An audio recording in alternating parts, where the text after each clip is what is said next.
Look, I need to be straight with you right from the start because what I'm about to tell you goes against everything you've probably been reading online. For the past few weeks, your Facebook feed is exploding with articles about pension increases coming July 1st. Your neighbor told you their payment's going up next month. Maybe you've even seen YouTube videos with thumbnails screaming about extra cash hitting pensioner accounts in a few weeks. Here's what nobody's telling you. Almost all of it is complete rubbish. I'm not here to sugarcoat this or dance around the facts. This myth resurfaces every single year like clockwork, and every year millions of Australian retirees get their hopes up, only to check their bank account on July 2nd and find exactly the same amount they've always received. But here's the twist, and this is why you need to stay with me. While the base pension rate isn't changing, there are 4 massive shifts happening on July 1st that almost nobody's talking about. And depending on your situation, these changes could actually put real money back in your pocket or completely reshape your retirement strategy.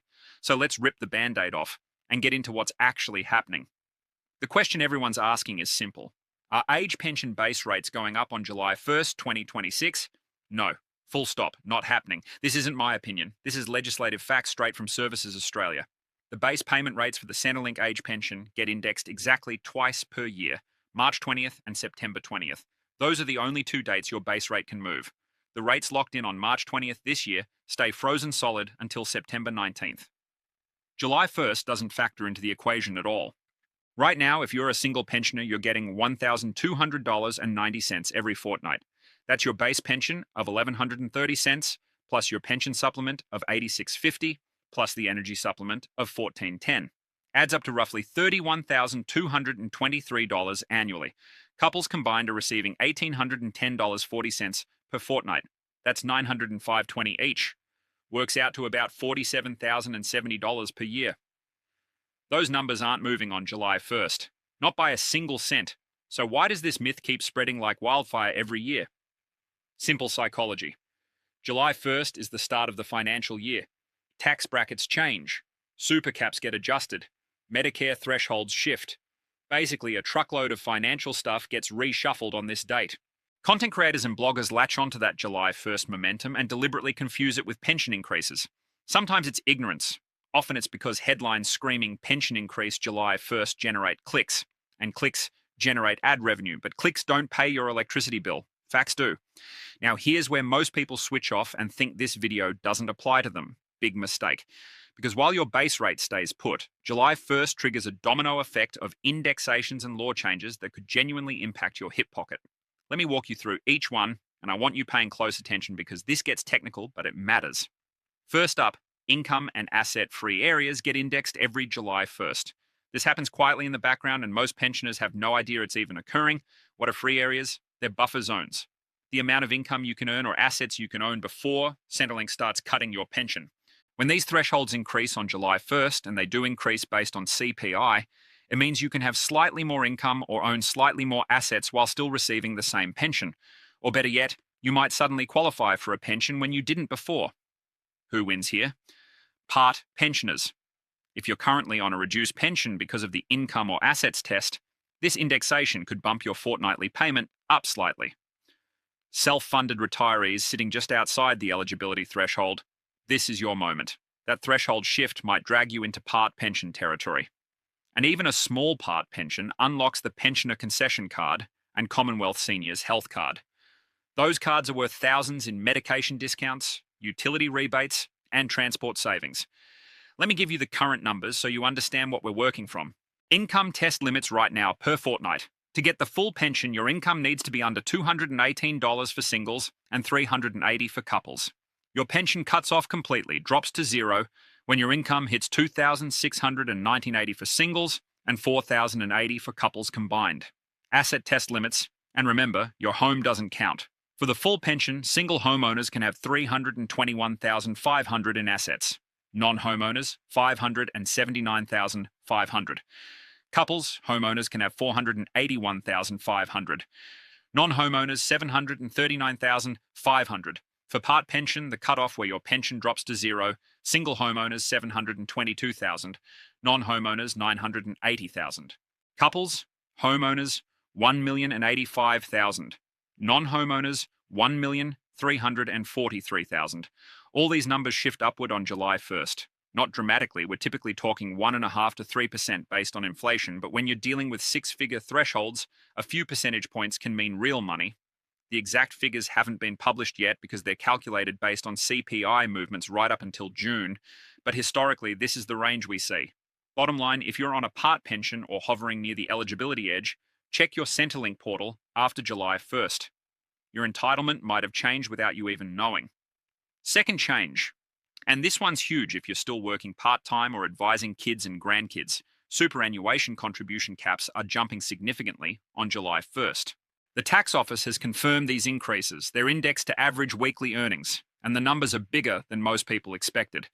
Concessional contributions cap, that's pre-tax money, currently sits at $30,000 per year. On July 1st, it jumps to $32,500. This is the cap on how much you or your employer can dump into super from pre-tax income while still getting the concessional 15% tax rate instead of your marginal rate. Non-concessional contributions cap, that's after-tax money, currently $120,000 per year. July 1st, it becomes $130,000. This is money you put into super after you've already paid tax on it. Doesn't get taxed going in, and it's a weapon for bulking up your balance before retirement. But here's where it gets really interesting. The bring forward rule. If you're under 75 and your total super balance is below the transfer balance cap, you can trigger this rule to contribute 3 years' worth of non-concessional contributions in one hit. With the new cap, that means you could inject $390,000 into your super in one financial year. Used to be $360,000. Why does this matter? Say you've sold an investment property, received an inheritance, got a redundancy payout. This is a legal, tax-effective way to turbocharge your retirement savings and shrink your taxable estate at the same time. But timing is everything. If you do this after July 1st, you get access to the higher caps. Do it before, and you're leaving $30,000 of contribution space on the table. Third change, transfer balance cap increases to $2.1 million. The transfer balance cap is the lifetime limit on how much super you can shift from accumulation phase, where earnings get taxed at 15%, into retirement phase, where earnings are completely tax-free. July 1st, 2026. This cap jumps from $2 million to $2.1 million. Now, if you haven't started a retirement pension yet, you get the full $2.1 million cap. Simple. But if you've already started a pension, your indexation is proportional based on how much of your original cap you've already used. Example. You started a pension back in 2021 when the cap was $1.7 million and you used $1 million of it. You only get a percentage of the indexation applied to your leftover cap space. Why does this matter? More cap space means more of your super sits in that tax-free retirement zone. If you're managing a large balance, strategic timing of when you start your pension around these indexation dates can save you tens of thousands in tax over the long run. Fourth change, Payday, super kicks off. From July 1st, employers must pay super at the same time they pay wages, not quarterly like it's been for decades. Same day as your pay hits your account. This mainly affects people still working, but if you're a mature age worker easing into retirement, this is brilliant news. Why? Your super compounds faster because contributions hit your account fortnightly instead of every 3 months. You catch dodgy employers immediately if they're not paying your super rather than finding out a year later. And mathematically, earlier contributions mean more time in the market and more growth. Even if you're fully retired, if you've got kids or grandkids working, make sure they understand this change. It's a big deal for their retirement outcome. Now, before I wrap this up, there's one more thing that came out of the May federal budget that I need to address because there's been some serious fear-mongering around it. Division 2, 96 tax. Starting July 1st, 2026, a new tax lands on superannuation balances above $3 million. Here's how it works. If your total super exceeds $3 million, you pay an extra 15% tax on earnings related to the amount over that threshold. So if you've got $3.5 million in super, you'd cop the extra 15% on earnings from that $500,000 excess. And this is critical, if you're an everyday age pensioner or middle-income retiree, you are completely untouched. This tax only hits the wealthiest super accounts in the country, less than 1% of retirees. The base age pension safety net is quarantined, protected, untouched. I'm mentioning this because some outlets are running scare campaigns, claiming the government's taxing all retirees' super. That's misleading garbage.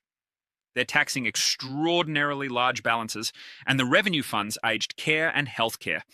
Right, let's talk about what you actually need to do with this information. If you're already on the age pension, log into your Centrelink account after July 1st and check if the income or asset test indexation has shifted your entitlement. Don't sit around expecting a base rate increase because it's not coming until September 20th. And make sure your circumstances are up to date with Centrelink to avoid overpayments and the nightmare that comes with paying them back. If you're planning to apply for the age pension and you're borderline on the asset or income test, wait until after July 1st. The threshold increases might tip you into eligibility. Book an appointment with Services Australia or a licensed financial advisor to crunch the numbers properly. If you're still working or you've got super, maximize contributions using the new hire caps if your cash flow allows it. Consider the bring forward rule if you've had a windfall. And if your balance is creeping toward 2 million, talk to a financial planner about transfer balance cap strategies. If you're self-funded, don't assume the Centrelink indexation doesn't affect you. You might now qualify for a part pension and concession cards without even realizing it. And review your drawdown strategy considering the new super caps and transfer balance cap changes. Look, I get it. This stuff is dense. The government doesn't make it easy to understand. And most of the information out there is either wrong or deliberately misleading to generate clicks. But this is your retirement, your money, your livelihood. You deserve the straight facts without the hype, without the clickbait, and without someone trying to sell you something. So here's what I need you to take away from this. Your base age pension is not increasing on July 1st. That's a myth. Rates only change March 20th and September 20th. But income and asset test thresholds are increasing. Super contribution caps are jumping. Transfer balance caps are rising. Payday super starts. And Division 296 tax lands on ultra-high balances only. These changes might seem small individually, but combined they create opportunities if you know how to use them. Share this with someone who needs to hear it. Your mate down the road who's been stressing about pension cuts. Your daughter who's trying to help her in-laws navigate Centrelink. Anyone who's been fed misinformation and deserves better. And if you've got questions, ask them.